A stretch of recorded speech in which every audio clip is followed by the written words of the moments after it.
launched the Parkinsons Initiative with Michael J. Fox and the Parkinsons Institute out here. And we have individuals with Parkinson's were given a discounted version of the 23andMe. So we've designed the 23andMe site so that individuals can get access to their data. They can fill out surveys specifically about Parkinson's as well as about their general health. And they get all the other access, so information about their ancestry. They can connect and share with individuals. There's a community portion. They can learn from people. So we want to have a really engaging experience for people so that we can keep getting information from them. So we have one Parkinson's survey now. We will plan to have additional Parkinson's surveys because the long-term goal is, how do I get information about you today?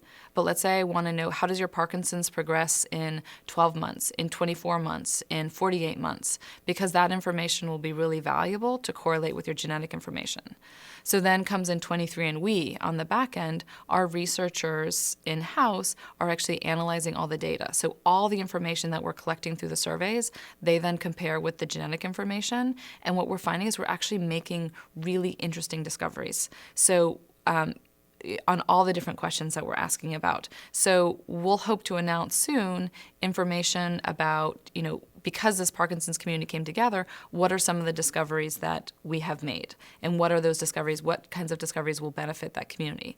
So that might also integrate with a lot of the clinical trials that are happening, where clinical trials are happening, either on drugs, where we can potentially help figure out why some people respond, some people don't respond, where there's toxicity or there's not toxicity. And a lot of the Parkinson's patients are eager to participate in clinical trials. So we might be able to help make sure that they can find a clinical trial that makes sense for them. I think the biggest problem in clinical trials is that they're underpowered, and that fundamentally the studies are just too small. And they're designed in such a way, because they're so expensive, they're designed in such a way that there's a small cushion. And so they're expensive to run. If you need 1,000 patients to really get the power that you're looking for, maybe you have 1,100. But what we're finding is that those actually are still underpowered. So the advantage of 23andMe that we can do is we can actually have huge data sets where we're not looking to collect 100 people with cancer or 1,000 people with multiple sclerosis. We want tens of thousands. So the Parkinson's Initiative, we've announced, we have over 3,000 people with Parkinson's in it, which is, on a relative basis, one of the largest cohorts out there now. So we're looking to develop these large cohorts and keep asking questions.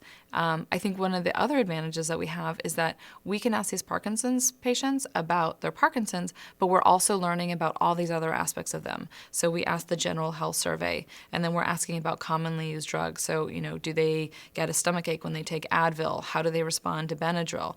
Things like that. So it's a cohort where we can keep learning more and more things from them. I think we're very focused on developing or understanding the relationship between genetics and drug response. And so that could be either on the efficacy side or the safety side. But it's a well-known studies that have come out that said 50% of all drugs that we take have no effect on you. So what we would like to understand is, if you're given a drug, is it going to respond? Yes or no? And is it going to be safe? Yes or no? And that's going to be a critical mission of 23andMe.